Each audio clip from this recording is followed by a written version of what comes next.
আজি আকৌ পুনৰবাৰ তোমালোকক আমাৰ চেনেলটোলৈ স্বাগতম জনাইছোঁ। আজি আমি এই পাঠটোত কিতাপৰ কথা ডক্টৰ প্ৰফুল্ল দত্ত গোস্বামী দেৱে লিখা পাঠটোৰ সকলোবোৰ কুৱেশ্যন এনচাৰ আলোচনা কৰিম। লগতে মাজৰ কুৱেশ্যন এনচাৰ পৰীক্ষাত আহিব পৰা সকলো ধৰণৰ কুৱেশ্যন এনচাৰ আৰম্ভ কৰিম।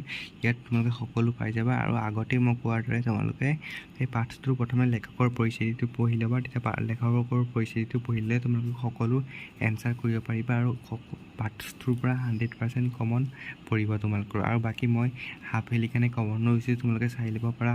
আমাৰ হোৱাটছএপ চেনেলটোত জইন হৈ ল'বা। আমাৰ হোৱাটছএপ চেনেলটো সকলো ইম্পৰ্টেণ্ট আপডেট দিয়া হয়, PDF দিয়া হয় আৰু ইম্পৰ্টেণ্ট নোটছ দিয়া হয়। আৰু মই যোনখিনি নোটছ দিম সেইখিনি টপাৰ ল'ৰা ছোৱালীয়ে লিখা, যোনখিনি মেট্ৰিকত হাই ছেকেণ্ডেৰীত ষ্টেণ্ড কৰিছে সেইবিলাক ল'ৰা ছোৱালীৰ নোটছ হয়।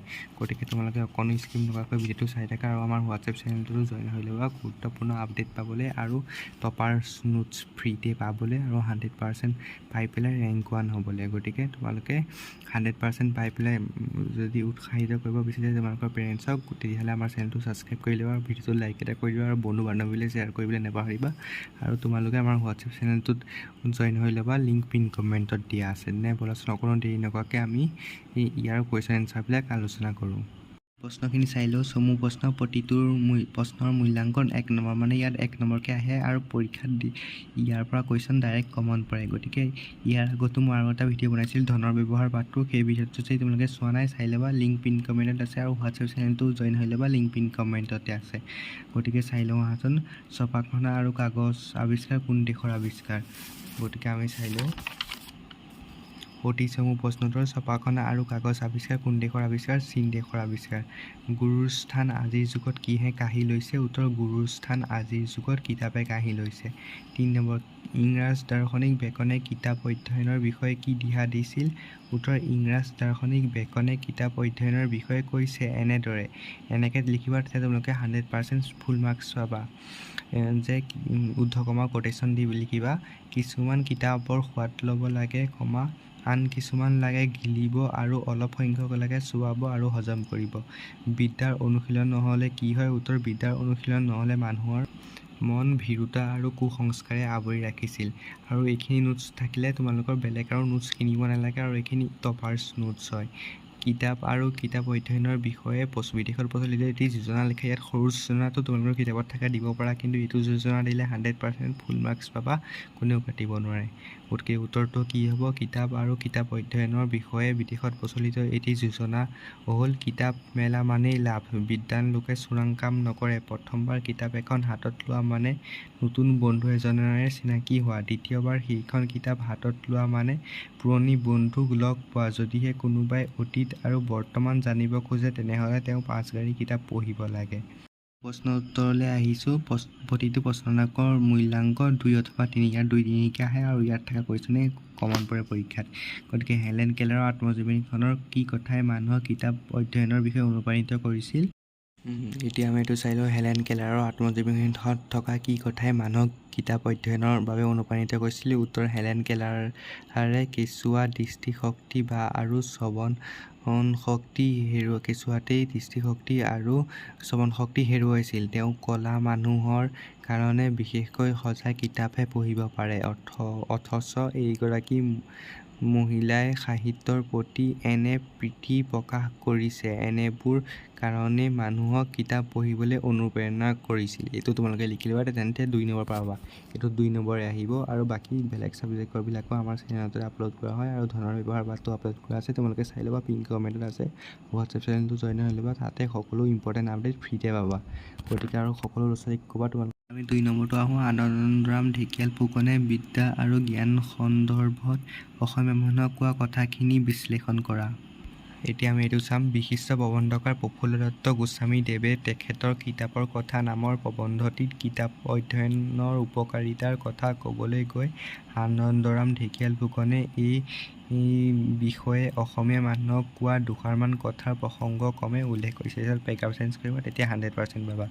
জ্ঞানে মানুহৰ মনৰ দিগন্ত প্ৰসাৰিত কৰি মানুহৰ বিবেকবান আৰু বুদ্ধিবান কৰি তোলে। আগৰ দিনত অসমীয়া মানুহে জ্ঞানৰ মূল বুজা নাছিল, যাৰ বাবে তেওঁলোক আছিল ভীৰু আৰু অন্ধবিশ্বাসী। কিন্তু আনন্দৰাম ঢেকিয়াল ফুকনে স্ৰষ্টাক সজাগ আৰু সচেতন কৰি বিদ্যাৰ সমান উপকাৰ যে আন একো নাই সেই কথা উপলব্ধি কৰিবলৈ আহ্বান জনাইছে।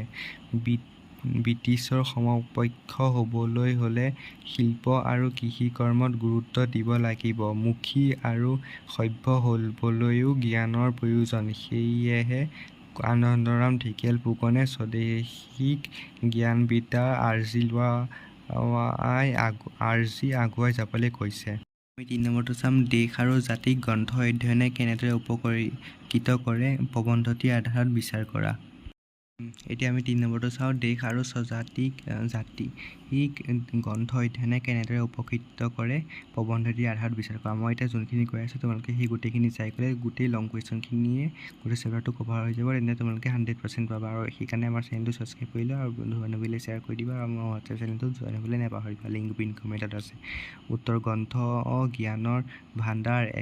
একোখন কিতাপে যি পোহৰ দিয়ে, সেই পোহৰত ৰাইজে যেতিয়া নিজৰ পথ বিচাৰি পায়, তেতিয়া শাসনযন্ত্ৰ কঁপি উঠে। সত্যৰ বিম্ব দাঙি ধৰাত কিতাপে সহায় কৰে, ভীৰুতা আৰু কুসংস্কাৰ আঁতৰ কৰে। এইদৰে গ্ৰন্থই দেশ আৰু জাতিক উপকাৰ কৰে। আমি ৪ নম্বৰটো চাম, সাহিত্যৰ প্ৰতি থকা প্ৰীতিয়ে জীৱনক কেনেদৰে উদ্ভাসিত কৰিব পাৰে, হেলেন কেলাৰৰ আত্মজীৱনীৰ আঁত ধৰি বিচাৰ কৰা। এতিয়া এনচাৰটো হ'ব 100% পাবা এইটো লিখিলে। উত্তৰ, হেলেন কেলাৰৰ প্ৰকৃত নাম হেলেন আডামছ কেলাৰ। আমেৰিকাত জন্মগ্ৰহণ কৰা হেলেন কেলাৰ আছিল এগৰাকী প্ৰতিভাশালী প্ৰতিবন্ধী। কিন্তু শাৰীৰিক প্ৰতিবন্ধকতাক নেওচি হেলেনে অন্ধসকলৰ বাবে বিশেষ সজাগ কিতাপ পঢ়িয়ে আন 10জনক সুস্থ-সবল মানুহৰ দৰে জীৱনটো সুখ স্বাচ্ছন্দ্যৰে ভৰাই পেলাব পাৰিছিল। সাহিত্যৰ অমিয়া প্ৰাণ কৰিয়েই তেখেতে নিজৰ একাকীক দূৰ কৰিব পাৰিছিল। কিতাপৰ চৰিত্ৰবোৰ আছিল হেলেন কেলাৰৰ নিকৃষ্ট বন্ধুবোৰৰ দৰে, আৰু কিতাপৰ চৰিত্ৰবোৰৰ লগত হেলেন আৰু সহজভাৱে কথা পাতিছিল। কিতাপৰ পঠন পাঠনে মানুহৰ জীৱন উদ্ভাসিত কৰি তোলাৰ দৰে কিতাপেই হেলেন কেলাৰৰ দৃষ্টিহীন চকুটোত দৃষ্টি দান কৰিছিল, আৰু সেই দৃষ্টিৰে তেওঁ আন বহুজন দৃষ্টিহীন মানুহৰ জ্ঞানচক্ষু মুকলি কৰিছিল। এইটো কৰিলে তোমালোকে 100% পাবা। নম্বৰটো চাম, কিন্তু যি কিতাপ এখন ধ্বংস কৰে, সি বিবেচনাক হত্যা কৰে। কথাষাৰ ব্যাখ্যা কৰা। এইটো চাম 100% পাবলৈ। সকল আমি চোৱাচোন, আমি এতিয়া গ নম্বৰ দীঘল প্ৰশ্নৰ প্ৰতিটো প্ৰশ্নৰ মূল্যাংক 4 অথবা 5ৰ কিতাপ পালোহি। ইয়াৰ পৰা তোমালোকে কোনোবা এটা পৰীক্ষাত আহিবই। আৰু আমি ব'লাচোন চাওঁ এতিয়া। 1 নম্বৰটো, অনাখৰী চহা লোকেও কিতাপৰ পৰা লাভ কৰিব পৰা জ্ঞানক অশ্ৰদ্ধা নেদেখুৱায়। পাঠটিৰ সহায়ত আলোচনা কৰা। এইটো মই তোমালোকক কৰিম। এইটো ফুল মাৰ্কছ পোৱাকৈ সকলো কুৱেশ্যন আছে তোমালোকক কৰি দিয়া হৈছে। গতিকে তোমালোকে চেনেলটো নতুনকৈ আহিছে যদি চেনেলটো ছাবস্ক্ৰাইব কৰিবলৈ নাপাহৰিবা। চেনেলটো ছাবস্ক্ৰাইব কৰিলে তোমালোকৰে লাভ হ'ব, আৰু বন্ধু বান্ধৱীলৈ শ্বেয়াৰ কৰি দিবা ভিডিঅ'টো, যাতে সকলো উপকৃত হয়। আৰু আৰম্ভণিৰ পৰা শেষলৈ সম্পূৰ্ণকৈ চাই থাকিবা। অকণো যদি স্কিপ কৰিছা তেনেহ'লে তোমালোকে নিজৰ কেৰিয়াৰক হেতালি খেলিছা। গতিকে কেৰিয়াৰক লৈ হেতালি নেখেলিবা, তোমালোকে সম্পূৰ্ণ ভিডিঅ'টো চাবা। আৰু আমি এতিয়া 1 নম্বৰটো কৰিম। আহা ব'ল, আৰু ভিডিঅ'টো লাইক এটা কৰিবলৈ নাপাহৰিবা, আৰু ধুনীয়াকৈ কমেণ্ট এটা কৰি দিবা, যাতে আমি আগলৈও বেলেগ ভিডিঅ' বুলিবলৈ উৎসাহিত হওঁ। আৰু কিবা যদি এইটো ভিডিঅ'ত কম পাইছে, কিবা যদি তোমালোকৰ যদি অসুবিধা হৈছে, এই ভিডিঅ'টোত যদি কিবা আসোঁৱাহ থাকি গৈছে, তোমালোকে কমেণ্টত জনাবলৈ নাপাহৰিবা। এইটো এতিয়া চাওঁ ব'লা। তাৰপিছত তোমালোকে এনেকৈ লিখিবা, উত্তৰ, বিশিষ্ট প্ৰবন্ধকাৰ প্ৰফুল্লদত্ত গোস্বামী দেৱে তেখেতৰ কিতাপৰ কথা নামৰ প্ৰবন্ধটিত কিতাপে মানুহক দিয়া অমূল্য অৱদানৰ কথা ক'বলৈ গৈ অনাখৰী চহা লোকৰ মাজত কিতাপৰ সমাদৰ কেনে, সেই কথা প্ৰসংগক্ৰমে আলোচনা কৰিছে। প্ৰথমে তোমালোকে এনেকুৱা এটা পেৰেগ্ৰাফ দি ল'বা, তাৰপিছত পেৰেগ্ৰাফ চেঞ্জ কৰিবা। আৰু তোমালোকৰ যদি আখৰ বেয়া, তোমালোকে গেপ দি লিখিবা, তেতিয়াহ'লে তোমালোকৰ আখৰ ভাল হ'ব।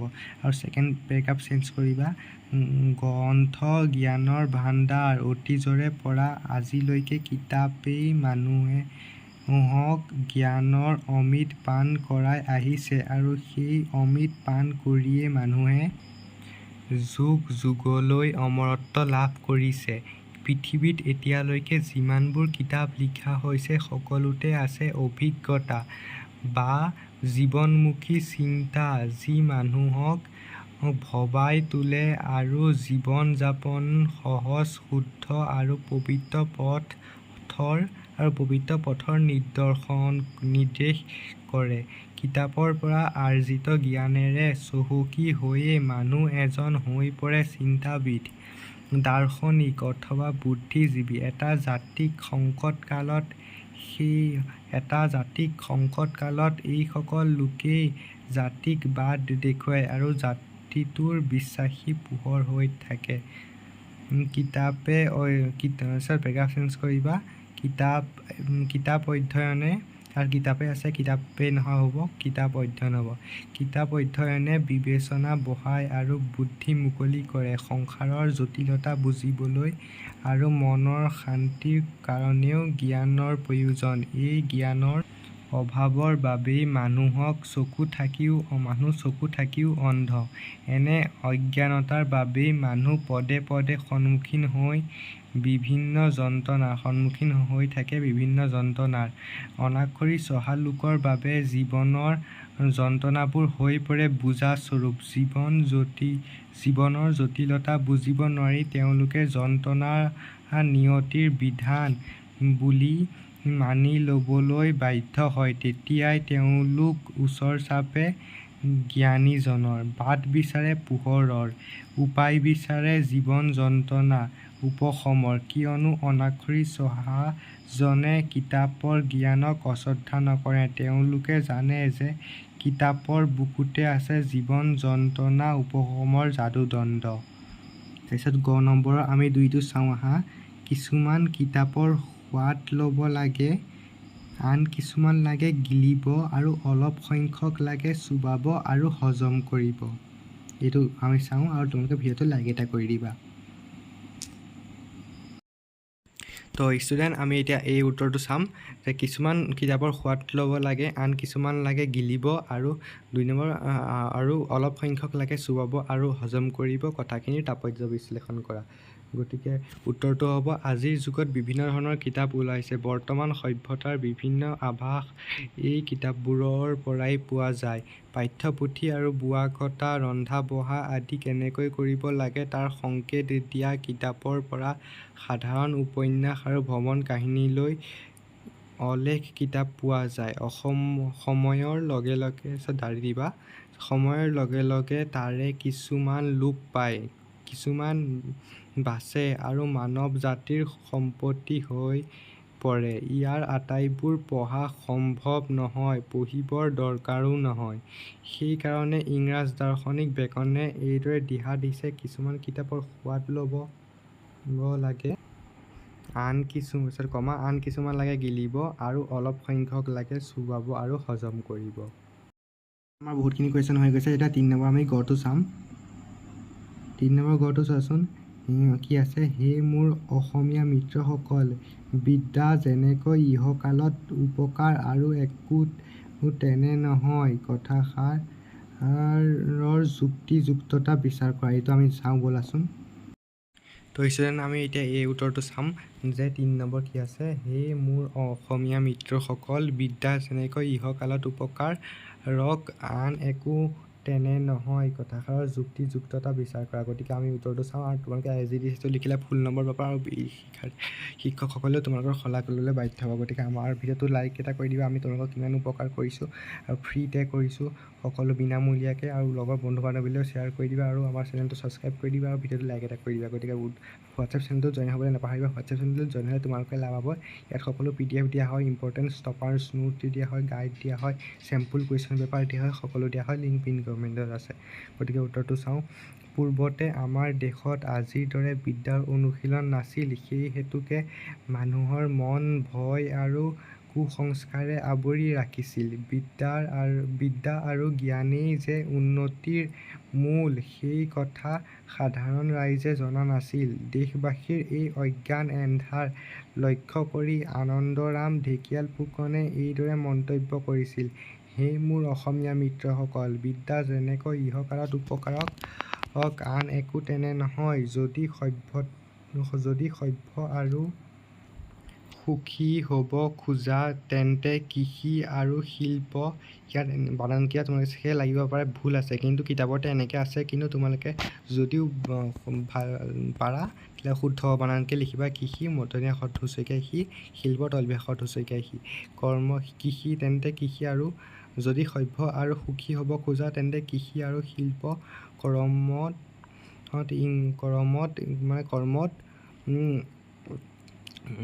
ইংৰাজৰ দৰে পাৰ্গত হ'বলৈ পুৰুষাৰ্থ কৰা। তোমালোক নিশ্চয় অজ্ঞান আৰু সেই বিদ্যাৰ ভূ পোৱা নাই আৰু জানিবলৈকো শ্ৰম নকৰা। তাৰপিছত এনেকৈ দাঢ়ি দি পেলাই ডট দি কোটেশ্যন সমাপ্ত কৰিবা। সেই মোৰ অসমীয়া মিত্ৰসকলৰ পৰা কোটেশ্যন আৰম্ভ কৰিবা। গতিকে এনেকৈ লিখিলে তোমালোকে ফুল নম্বৰ পাবাই পাবা। আমি এতিয়া গ নম্বৰৰ 4 নম্বৰটো পালোঁগৈ। কি আছে, কিছুমান কিতাপে ৰাইজৰ ওপৰত অদ্ভুত প্ৰভাৱ পেলায়, পাঠটোৰ সহায়ত বুজাই লিখা। এতিয়া আমি ষ্টুডেণ্ট এইটো লিখি আছোঁ, এইটো আমি পঢ়িম, তোমালোকে লিখিবা চাই প্ৰথমতে বুজি ল'বা, পিছত লিখিবা। মই তোমালোকক কেনেকৈ লিখিব লাগে সেইটো শিকাই দি আছোঁ। উত্তৰ আমাৰ অসমীয়া পাঠ্যপুথিৰ কিতাপৰ কথা নামৰ প্ৰবন্ধটিত প্ৰবন্ধকাৰ প্ৰফুল্ল গোস্বামীদেৱে কিতাপ পঢ়াৰ লাভালাভৰ কথা ক'বলৈ গৈ কিতাপে কিদৰে জনতাক সজাগ আৰু সচেতন কৰি তোলে সেই কথাৰো ব্যাখ্যা দাঙি ধৰিছে। গ্ৰন্থ অধ্যয়নে মানুহৰ মনৰ দিগন্ত প্ৰসাৰিত কৰি জ্ঞানৰ আলোক বিতৰণ কৰে। কিতাপে মানুহৰ বৌদ্ধ শক্তি বঢ়ায় আৰু বুদ্ধি মুকলি কৰে, যাৰ ফলত মানুহে নিজৰ অভাৱ অভিযোগ সম্পৰ্কে সচেতন হৈ উঠে। সচেতন ৰাইজে শাসনযন্ত্ৰ নিৰ্বাচন কৰোঁতে ভুল নকৰে। নিকা শাসনযন্ত্ৰ নিৰ্বাচন কৰিব পাৰিলে শাসনযন্ত্ৰ কেতিয়াও ৰাইজৰ ওপৰত মহাভাৰ হৈ নপৰে। এই প্ৰসংগত গান্ধীজী, বিবেকানন্দ, ৰামমোহন আদি লোকৰ নাম ল'ব পাৰি। এওঁলোকৰ ৰচনাই জাতীয় জাগৰণ যিদৰে বেগী কৰিছে, ঠিক সেইদৰে ইউৰোপত মাৰ্ক্স আদি ৰচনাই সমাজ পৰিৱৰ্তনত প্ৰেৰণা যোগাইছে। একোখন কিতাপে যি পোহৰ দিয়ে, সেই পোহৰত ৰাইজে যেতিয়া নিজৰ বিচাৰি পায়, তেতিয়া শাসনযন্ত্ৰ কঁপি উঠে, কিতাপ পুৰি পেলোৱা হয়, লেখকক শাস্তি দিয়া হয়, চলে বিবিধ অত্যাচাৰ। তথাপি সেই পোহৰ বিম্ব লোপ নাপায়, লুকাই নাথাকে, ৰাইজে নিজৰ গন্তব্যস্থান পায়গৈ।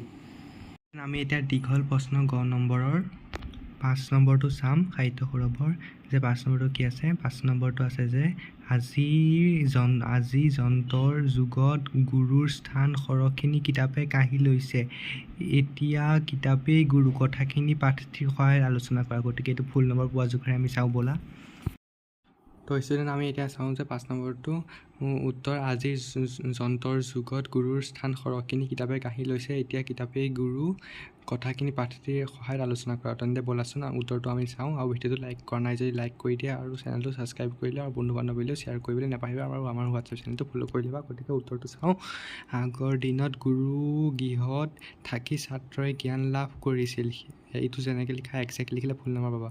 সেই উত্তৰটো চোৱা, আগৰ দিনত গুৰু গৃহত থাকি ছাত্ৰই জ্ঞান লাভ কৰিছিল। সেই কালত কিতাপ পত্ৰৰ অভাৱ থকাত ছাত্ৰই গুৰুৰ মুখৰ পৰা যি ওলায় তাৰ ওপৰতে নিৰ্ভৰ কৰিছিল। বৰ্তমান জগতত ছপাখানা, কিতাপ আলোচনীৰ জগত, কিতাপ আওকাণ কৰি আমি জীয়াই থাকিব নোৱাৰোঁ। কিতাপ লাগে জ্ঞানৰ কাৰণে, কিন্তু লাজে হৈ আছে, ঠিক কৰি ল'বা। জ্ঞান বিদ্যাৰে চহকী জীৱনৰ চেপাত পোৱা তিতা কেঁহাৰে বহুতো লোকে তেওঁলোকৰ অভিজ্ঞতাবোৰ কিতাপত লিপিবদ্ধ কৰি থৈ গৈছে। কিতাপ মানৱ জাতিৰ উমৈহতীয়া সম্পত্তি। যুগে যুগে কিতাপে মানুহৰ মন আকৰ্ষণ কৰি আহিছে। ধৰ্মপুথি, আত্মজীৱনী, উপন্যাস আদিৰ পৰা আৰম্ভ কৰি ৰন্ধা বঢ়া, বোৱা কটা আদি বিবিধ কিতাপে জনসাধাৰণৰ মাজত সমাদৰ লাভ কৰিছে। বৰ্তমান সময়ত কিতাপেই গুৰু। সেই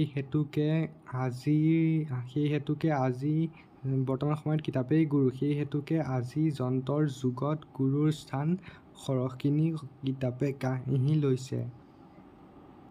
গতিকে এইটো ভিডিঅ'ত আমাৰ সম্পূৰ্ণ পাঠ হৈ গ'ল আৰু তোমালোকে এনেকৈ ধৰণৰ মই কোৱাৰ নিচিনাকৈ লিখিলে 100% পাবা আৰু তেনেকেই লিখিবা আৰু 100% পাবা। আৰু আমাৰ হোৱাটছএপ চেনেলটো ফ'ল' কৰিব নাপাহৰিবা, লিংক পিন কমেণ্টত আছে। আৰু বন্ধু বান্ধৱীলৈ শ্বেয়াৰ কৰি দিবা ভিডিঅ'টো। আৰু তোমালোকে পৰীক্ষাত এনেকৈ লিখিবা, ফুল নম্বৰ্ছ পাবা। এইটো টপাৰে লিখা নোটছ।